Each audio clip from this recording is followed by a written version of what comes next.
September 1st on a Friday in football season means it is time to talk about All Blue Preview and a Facebook Live Friday, the whole 9 yards. I'm Brian Milam with Dave Baker, and it has been a couple of minutes since we saw you last, but here we are ready to go for another, 9 months or so of this? You know, obviously we're big into Christmas, right? Big, huge. All the big things with it, in all seriousness. But I tell you, the anticipation for college football, it's different than the college basketball season, right? Because it is. It opens up differently and all that stuff. But a few games last night, a few games tonight, and then boom, there you go. And the next thing you know, boom, the Pac-12 is down to 2 teams. The Pac-2. The Pac-2. The 2-pack. It's a very much so. In case you have not heard, the ACC has expanded yet again, starting next year with SMU, Stanford, and Cal. The West Coast meets the Atlantic Coast Conference, and John Calipari said this 5, 6, 7 years ago. He said there's going to be 5 super conferences at some point. I think everybody looked at 3 or 4 now. And everybody looked at everybody like, what are you talking about? Well, here we are. Well, and here's the thing too. I mean, the other Pac-10 teams that hadn't been picked up, you had the ones that went to the Big Ten. The others are in a real pickle. Sure they are. Because they had nowhere to go. So I was just briefly reading the agreement and everything. And apparently it's Cal, Stanford, and SMU. Correct. None get any TV rights money from the ACC for 10 years. Isn't that something? But that's better than being nowhere, right? I guess so. With SMU giving up their television rights, these 3 schools are only going to get 30% of the share for the first 6 years, and then in year 7 they get 70%, in year 8, 9, whatever, it's 75%. They have to wait 10 years to get the full allotment of their money, and that's the best deal they could come up with. The best deal. Steve Moss was upstairs a little while ago, and he said, I heard a great explanation or comparison as to what this means for the ACC. Basically, they were rummaging through their couch to pick up loose change. And that's what, and it is. I mean, when you have nowhere to go. And you need that TV money, okay? But you're not going to get it for a No. But yes, I understand it with those teams. But I mean, what I'm talking about is the members of the ACC right now. I mean, because it ain't going to be no small amount of money. Because you're going to have to make a West Coast road trip to play at Cal and Stanford. Correct. If you're talking about women's soccer. If you're talking about any of the other sports. And I mean, that's, for purists, that's a lot of time away from campus and things like that. And so, it's all part of it. But with those big checks they're getting from the ACC and the SEC network, I mean, there you go. What are you going to do? Again, Cal mentioned this years ago, and everybody looked at one another as if, what are you talking about? But here we are in 2023. Nothing looks like it did in 22. Or 21 or 20. People are moving all over the place, and it's great for the heavyweight programs. It's great for them, but for the mid-majors of the world, they are left on an island now. Oh, sure. And I do wonder, not only because of that, but because NIL. Well, sure. Get their players snatched up. And I wonder if in years from now, UK is getting ready to play Ball State. Will we see UK versus Ball State in 15 years? Will we see EKU coming to UK in 15 years? I don't think we will. I think it's going to be a sledgehammer against a sledgehammer every Saturday. Will you see UK against U of L? Will you see Florida playing Florida State? No, I'm afraid not. I mean, I just, All for the sake of the dollar. And I was watching, I'm a huge, avid fan of documentaries. And I was watching the baseball documentary by Ken Burns. He did it 30 years ago. We've both if you've watched it. never seen it, you need to watch it. It's chilling. David McCullough narrates. It's awesome. And they talked about free agency in the 70s for baseball when it finally. Kurt Flood, Marvin Mitchell. That's right. And when it finally came to fruition with Andy Messersmith, Dave McNally, and all these guys. Well, they bring in Bill Lee, for you baseball fans, the spaceman who played for the Expos and the Red Sox. And he said, everybody realized we can make a lot more money. The owners made money, the franchises made money, the players made money, and the only people it hurt were the fans. Sure. Because without the fans, you've got nothing. And again, I think it's going to hurt fan bases to a degree. So here's what's going to happen. And schools. In college athletics, kind of the same thing. We've already had NIL, right? Yeah. And was it last Friday that they announced Mitch Barnhart's contract extension? Correct. Okay. My understanding from people close to the situations is one of the biggest reasons that President Eli Capilouto wanted to get him signed to an extension was because there is a case out in California. And remember, all this NIL stuff emanated from Ed O'Bannon, a guy who played basketball at Number UCLA, 31, great player, wanting to get his money. And so now that NIL is there are a bunch of players that are now saying, okay, we should have gotten it back then. So they're trying to go back and get it. And that could have a chilling effect on, even though all these athletic departments are getting all this television money, they could see it quickly go away to the players that played before. So my understanding is that Capilouto wanted Barnhart to go ahead and to kind of see the university through that. A couple of programming notes here. Okay, so after we finish talking football here, we're going to talk LSC soccer on Football Friday. And from the Dave Baker 40-year trivia file. I don't know that I've ever told you this. Ooh, I'm listening. Go ahead. So you talked about Andy Messerschmidt. Yeah. He was the first big money free agent, right? Kurt Flood knocked the door down. Andy Messerschmidt was a really good right-handed pitcher for the Dodgers. Yeah. Curly hair and everything. His daughter, Ann, interned here with us. No kidding. Yes, sir. Early got an 8x10 glossy of that. Come on, let's go. Kentucky plays Ball State in the season opener tomorrow, and it is a noon kick. I love noon kickoffs because it feels like college football. Because you can go over to LCA tomorrow night and see the ecampus.com bowl. You just stole the thunder. Sorry. I'm just kidding. But I love noon football games. There's something, it's nice, it's great to have it at night against an LSU or a Georgia or Tennessee, but I think football is supposed to be played at noon on some of the early season games. You do know you're in the minority, right? I mean, when this news? When we were doing the Jefferson Pilot games, the way it was always viewed is the home teams and the home fans always hated us. The visiting teams loved it. Because you've heard me say before, there's nothing more difficult than to take a team, especially football players, and I think it's true for basketball too, have them sit in some hotel that they're not familiar with all day long waiting for kickoff. You don't know what to do. You don't want them to sleep too much. You want to try to keep them active, and you just can't keep them on a regular schedule. It's very difficult. So people that are on the road, they love those noon kickoffs. Sure. They know the home fans aren't happy. Yeah. Their philosophy is, let's get a win, get on a bus, go home. Well, you know, if the away teams want to play at 7 o'clock, I know of several tailgate spots that they could relax, have a good time, take their mind off the game. Yes. You know what I mean? Yes, absolutely. We can take you over to the Thornsberry tailgate. They've been doing that since 1993 from Augusta, Kentucky. What's their specialty? Everything. Okay. You'll take me tomorrow? What do you think about tomorrow's game, though? It's a lot of new stuff this year. I think it's like Ric Flair taking on Buddy Landell. I mean, really, when you get where you were going when you get to it. I mean, they're 26.5-point favorites, and they should be, right? Okay, and so if you're Kentucky and this incredibly difficult back half of the schedule that you've got, right, you got to take care of business in the first half of the schedule, right? And we haven't gotten there yet. We haven't seen them yet, but it looks like the Florida game, believe it or not, could be more manageable after they get beat last night like a drum by Utah's backup quarterback, right? So if you're Kentucky, you got to come out and you got to show, number one, that big blue wall is back. You got to show, number two, that Devin Leary is healthy, I think. Number three, you establish that ground game with Ray Davis.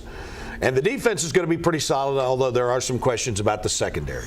So with Mark Stoops wanting to get back to his hard-nosed football, you just got to go out there and pound somebody in a noon game on a Saturday on a hot day. And what if, for whatever the reason, the Mid-American Conference schools, the MAC schools, hang around a while. And if you're going to upset somebody, a bigger name, you're going to do that in week 1 or 2, I believe.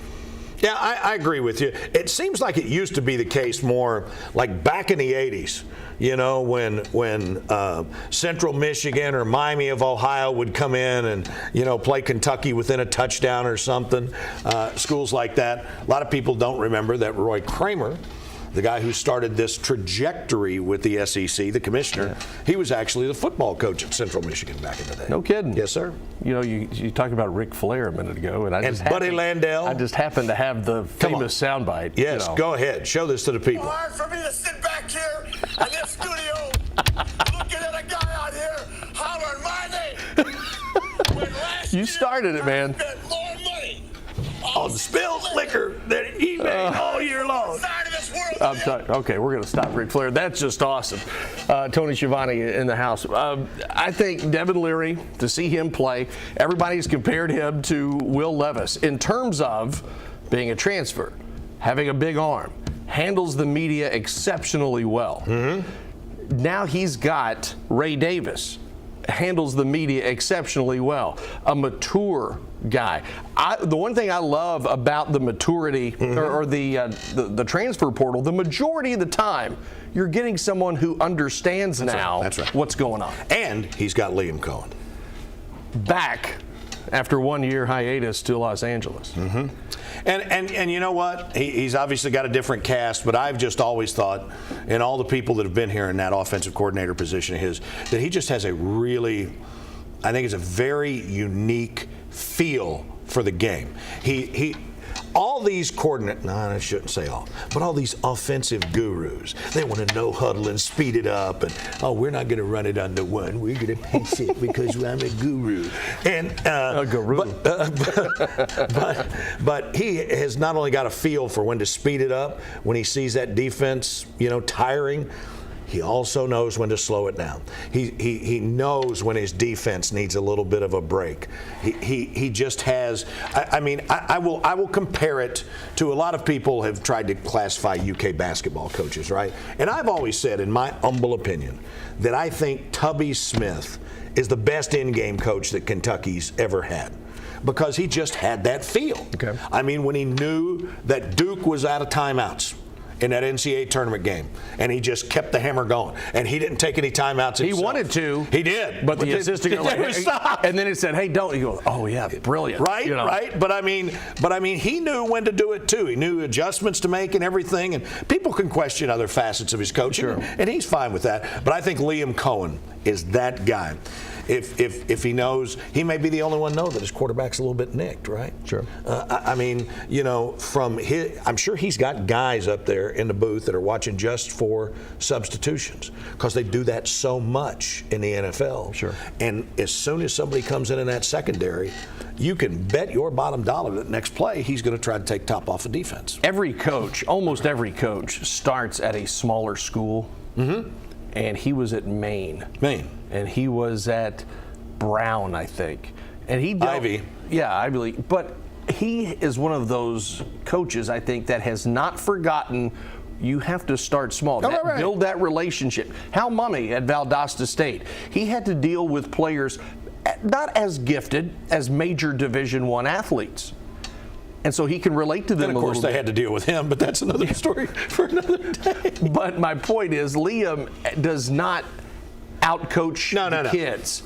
Give them something they cannot do. Liam is the same guy that he was as a player. Yeah. He's the same guy he was when he got into coaching as a GA or whatever level it was. And maybe that's why he failed a little bit with the Rams. Maybe so. Maybe so. And I'm not pointing out flaws. But you know what? There have been a lot of great coaches. I mean, last time I looked, Nick Saban won a big hit with the Dolphins. Sure, that's what I'm saying. I mean, he's only won what? What's he won now? 7, 8? Couple. At least. One for the feet. I think he gets one another, this one. But that's there. But I think they got to go out and they just got to dominate, and they've just got to go out and assert themselves the way they've got to tell the college football world, we said this is who we want to be, and this is who we're going to be. So you get your tail to the training room, whoever it is. And I'm telling you, Walt and those guys are going to be ready next week. EKU's going to be ready. Could you imagine? Remember, it wasn't that long ago. EKU and Kentucky went to overtime. Right. And it was a great play that saved the Cats' bacon and basically saved Mark Stoops. He loses that game. No question. He's not here right now. And listen, I'm not just saying. I'm not being flippant here or anything, but Walt's not afraid of anything. No, I love Walt. I mean, he was this close last year, right? He was closer than that. He's playing on house money. I mean, he came back from a heart attack for crying. That wasn't last week, this past week, the anniversary of it? Yeah, earlier. And he posted something on social media with the 2 trainers and the doctor that were there, and he credits them with saving his life. But I mean, that guy has got the hammer down. I mean, he's not coming in saying, hey, I just hope we can compete. No, he's past that. Tonight also is week 3 of the high school football season. One of the marquee matchups tonight, Corbin at Lexington Catholic. Oh, that'll be a good one. And by name, Boyle County, Danville. Danville is not Danville of Titletown old, if you know what I mean. But by name, it'll be a fun game. We've got a lot of highlights coming up tonight at 11 o'clock for week 3. And you've got football LSC soccer. Right one thing before we get ready to take it in that direction. Today, I know how you love baseball. Yes, and he's a friend of ours, and we're not name dropping or anything, but Johnny Bench. This was the day, was it 67, 68, when he made his major league debut? 1967. 67. Rookie of the year. Out of Binger, Oklahoma. The Binger Banger. And survived a bus accident in high school. Some of his closest friends. Yeah. Right? I mean, it's crazy. Johnny Bench, I've got a picture on my computer upstairs when he would come in here for the children's charity. Yes. And he's 6 foot tall. Yes. You know, he's not 6'7". He's not, you know, he's stout, strong. Oh, yes. And his hand shaking mine. And I feel like for a 6-footer, I've got some pretty big hands. Yes. This guy was shaking my elbow. Have you ever seen the pictures? Oh, yeah. He could hold 7 baseballs in one hand. Is that right? Am I right about that? 7 or 8. Yeah, something like that. I mean, it was ridiculous. And it's just amazing. But congratulations, JB. Okay, so we've got all the highlights coming up tonight. We have got LSC football, Lexington Sporting Club, coming up tonight, a Friday night match, which is a big one, and we're going to preview that next on Football Friday.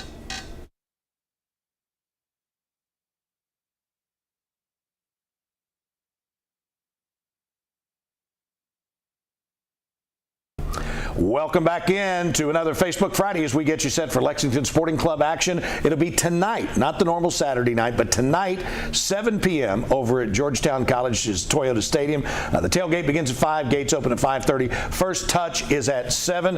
The captain, Charlie Machel, is here with us. Is this the longest season you've played as a player? Well, I was in the USL last season, USL 1 last season. They've obviously added a few teams, so it has extended. But you know, I love playing, so the more games the better for me. And I like how it's extended over the year, right? Because you get kind of the summer, you get the nice weather, and then it gets a little bit gritty when it gets a bit cold. So it's nice being from England. I was getting ready to say that's not gritty for you, right? That's like Club Med. I mean, perfect. What kind of weather did you play in when you were growing up most of the time over Newcastle? Hail, snow, cold. The summer's the break, so no football over the summer. So that was probably the worst time. Oh my gosh! So it was only in the cold months. So what was it that brought you here to the States? I came over at 18 to go to college over in Tennessee. Well, actually, I came over to North Carolina at the start and had 3 years in Wingate, North Carolina, and then went over to East Tennessee State for my senior year. So that was what brought me, to come over and play soccer and get a degree. So that was always the aim. And just in that period of time, those different levels you talk about, it seems pretty amazing to me just how much better coaching, players, facilities have gotten here in this country for this sport. Yeah, and even the buzz around the US at the moment, I think even we see it in Lexington maybe 5-10 years ago, soccer might not have been a massive thing. And now we walk around and, I have family in town and they're telling me that people are stopping and speaking about the team and speaking about soccer in general. So it's amazing. It's a great time to be a part of soccer in America, and I think that's only going to keep rising as the World Cup comes in a few years' time. And you've been a part of these things before, but when you build something from the ground up, sometimes it's tough to see what that vision is. So you come over here, you're in Georgetown and then you get out and you actually, a couple of weeks ago, got to practice for the first time at the new facility out here. What was that like? Oh, I mean, even walking out there, it was incredible to see the space. How much work's that's been done already in such a short amount of time. And credit to our owners and the people involved in the club for getting that done so quickly. I think amazing facilities for the youth club as well to be able to practice in those surroundings. And I think, I mean, as you go out there, you see that the building's continuing and it's only going to get better. I think this club could be one of the best in the USL in a short amount of years. So great to be a part of it as of right now, and soccer in general. Okay, so since Sam's not here today, he can't defend himself. I've never really seen him lose it. Does he ever lose it? He just doesn't lose it on the field? He's going to kill me for this. No, he behind closed doors, he says what he needs to say. Right. So I think I'll leave it at that. I get it. Stay safe. Yeah. And it looks like it's really difficult for him on the sidelines. Yeah. Oftentimes not to say what he wants to say and how he wants to say it. Yeah, and I think because he had such a successful playing career, he kicks every ball, and so does all our staff with Nacho and Warren and Connor. They've all played at a high level. Right. So every ball they kick with us, and they're desperate to be out there with us at the same time. So I think I'd be exactly the same if I was on the sideline. Did you know, before this team was all put together and everything, that he actually played with Don Smart? Yes, I did. I mean, isn't that weird? It is. To have a coach who's playing with the guy that you're playing with. Yeah, it is. But obviously then we're the lucky ones because he obviously realised how good of a player Don was, so he got to sign him early, so it was a good thing for us. You could be a senator here in the States. That's a very diplomatic answer right there. Okay, so tell me about Greenville SC. Great organisation. Tough team to play. They defend well. Hard team to break down. So it'll be a tough game for us, but it's one of those ones that I think at home, as we've shown all year, that we can beat anyone, and we can play the way we want to play. So that's the aim, to go out and do what we always do and excite the fans, play good football, and try and get those 3 points. So how would you explain it to fans that haven't seen it yet and they're getting an opportunity now? How would you explain how you're playing now as opposed to before you made that attack change? I think we're getting a lot more shots on goal, which is more exciting for people to see. We're scoring more goals, which again is good to be a part of. I think before we weren't as transitional as we wanted to be. We weren't as fast maybe up front. We weren't giving ourselves the amount of space that we needed to give. And obviously our front players are some of our technically best players, so we want to give them the ball in as much space as possible. So we're giving them that opportunity now, and they're obviously doing amazing. Tez and Nico and all the forwards. Sure, absolutely. Okay, so again, it's tonight, not Saturday night, tonight over at Georgetown College's Toyota Stadium. Tailgate begins at 5, gates open at 5:30. First touch is at 7. Charlie, best of luck. How about getting another 3 tonight and on up the table? Sounds good to me. All right, we appreciate it. And we appreciate you joining us. We'll see you next time on Facebook Friday.